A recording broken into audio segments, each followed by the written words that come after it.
Olá, bom dia, a paz do Senhor. O Evangelho todo, para todos, em todo tempo e em todo o lugar. Importância de conhecermos todo o Evangelho.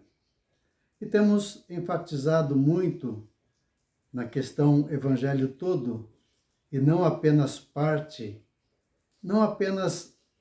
das Escrituras, não apenas partes que traz alegria, traz agitação, traz euforia, mas palavras que vêm para nos corrigir, nos admoestar. Por isso, o Evangelho todo para todos, em todo tempo e em todo lugar. E desta maneira temos a possibilidade que esta palavra chegue a lugares onde nunca imaginaríamos que pudesse chegar. Isso depende da ação do Espírito Santo em cada coração. Em meu coração, que motiva para levar esta palavra, e no teu coração, em compartilhar talvez com alguém que necessita também ouvir. Não apenas algumas pessoas, mas todos precisam ouvir a palavra de Deus. E no Evangelho todo temos ensinado, temos enfatizado, e a palavra de Deus, muitas vezes achamos que é uma colcha de retalhos, são partes sem nenhuma conexão. Mas a cada momento que lemos a Bíblia, entendemos que ela é um todo, que ela não é uma colcha de retalho, que uma parte está muito ligada com a outra. Por isso, a importância do contexto, de conhecermos todo o Evangelho. E no texto de hoje que eu quero compartilhar e mostrar para você que existe essa ligação entre uma parte e outra. Capítulo 16 de Lucas, é a partir do verso 19 que diz: Ora, havia um homem rico e vestia-se de púrpura e de linho finíssimo, e vivia todos os dias regalada e esplendidamente. Havia também um certo mendigo chamado Lázaro, que jazia cheio de chagas à porta daquele, e desejava alimentar-se com as migalhas que caíam da mesa do rico. E os próprios cães vinham lamber-lhe as chagas. E aconteceu que o mendigo morreu e foi levado pelos anjos para o seio de Abraão. E morreu também o rico e foi sepultado.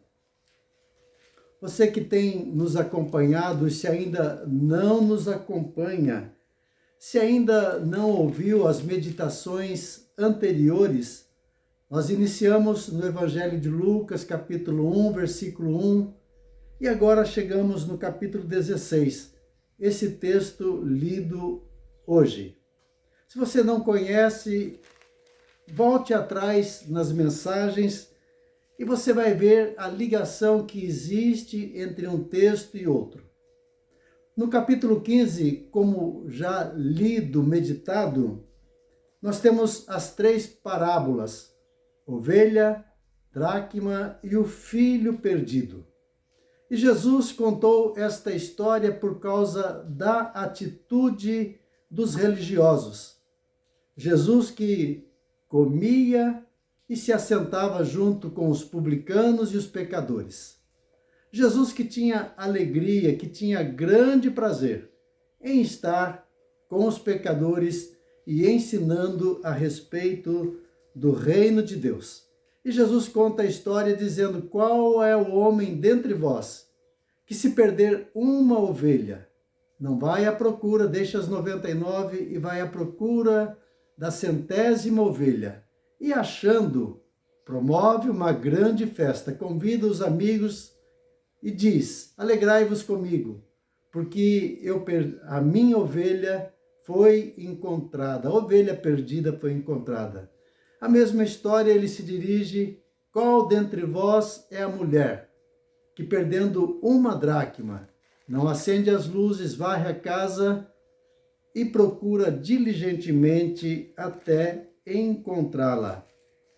E depois Jesus conta a parábola do filho pródigo, a parábola do filho perdido. E ali o que Jesus tenta dizer é que estes se alegram com os bens materiais, se alegram com o encontro, o fato de ter reavido a sua ovelha perdida. O fato da dracma, a moeda perdida de valor, foi encontrada. Esses se alegram, fazem grande festa, grande celebração, grande alegria, porque o bem material foi encontrado. Mas quando é o filho perdido que está sendo encontrado, Jesus disse que esses não se alegram, esses murmuram e dizem: este come com publicanos e pecadores. Na sequência, nós vimos Jesus falando do mordomo infiel, do administrador infiel, daquele que está se apossando dos bens do seu senhor, daquele que tem uma certa ganância, um homem que está preocupado com os bens materiais em acumular, está tirando do seu senhor, está tirando proveito de um trabalho que realiza, está pensando em si, está acumulando para si. E na sequência, o Senhor dirige uma palavra, e ainda para esses religiosos, e fala sobre a avareza. E os fariseus, que eram avarentos, ouviam todas essas coisas e zombavam dele. Ainda são as pessoas que estão presas aos bens materiais, presas à riqueza. O seu Deus são os bens materiais, a riqueza acumulada. E no texto de hoje, nessa meditação, Jesus conta uma história e ele vai falar, continuando o mesmo assunto. Ele vai falar sobre o destino de algumas pessoas. E aqui nesta história, na Bíblia mesmo, no texto, não diz que é uma parábola. E alguns estudiosos dizem que não é parábola, porque em parábola nenhuma o Senhor menciona nome, dá nome às pessoas. Mas aqui ele fala de um pobre, de um mendigo chamado Lázaro. E fala sobre a sua vida, o seu sofrimento, e fala sobre o destino da sua alma. Ele morre e ele é levado pelos anjos ao seio de Abraão. E o texto fala sobre esse rico que morre, é sepultado e vai para o Hades. Ele vai para um lugar de tormento. Você percebe a ligação, você percebe a riqueza da palavra de Deus, a preciosidade.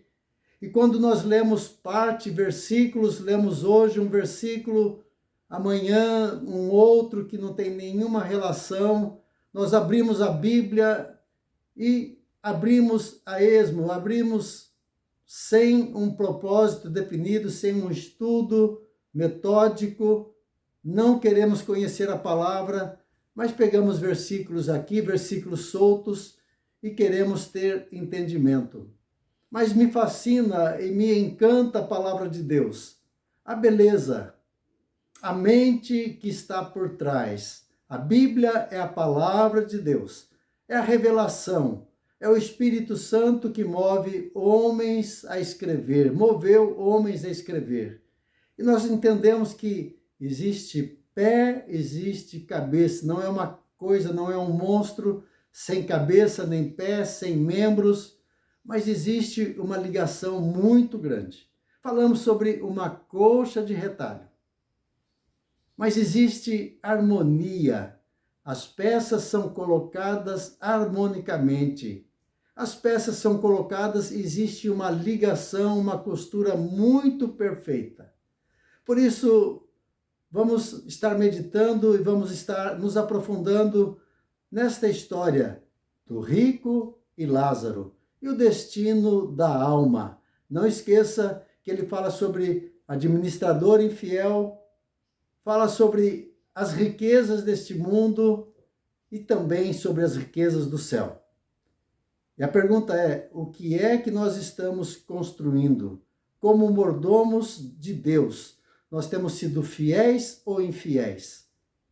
Estamos pensando em nós mesmos, em acumular para nós, ou administrar aquilo que Deus coloca nas nossas mãos? Vamos continuar lendo, meditando no Evangelho todo. E para todos. É para mim, é para você. É para os teus amigos que precisam, talvez, de ouvir uma palavra da parte de Deus.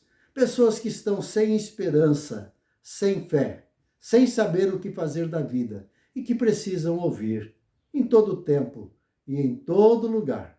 Ajude-nos a compartilhar a preciosa palavra de Deus. E vamos em frente. Deus te abençoe.